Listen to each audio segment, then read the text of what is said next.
సరికొత్తగా రూపొందించిన దుస్తులు ధరించిన బాల మోడల్స్ చైనాలో సందడి చేశారు. బీజింగ్లో జరుగుతున్న చైనా ఫ్యాషన్ వీక్లో 3 ఏళ్ల నుంచి 12 ఏళ్ల మధ్య ఉన్న బాలబాలికలు ర్యాంప్పై నడిచి ఆకట్టుకున్నారు.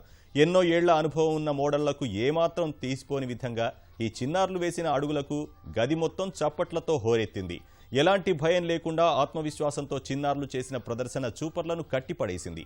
ఒకరిద్దరు చిన్నారులు భయంతో వెనక్కి వెళ్లడం, మరొకరు వారిని లాక్కొని రావడం వంటి సంఘటనలు అందరినీ కడుపుబ్బా నవ్వించాయి. 在这个 T 台上感觉很自信，一种很强烈感觉想让自己再更帅一点。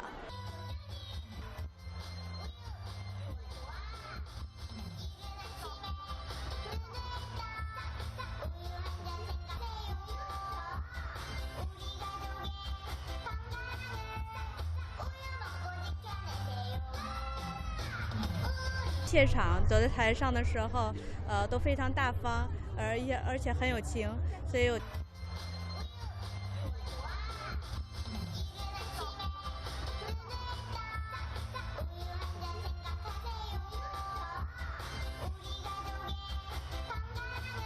我们作为一个设计师，要把中国的传统服饰文化，我们要把它继承，然后发扬，然后再给它再创新。我想重新把它拾起来，然后重新让它发扬光大。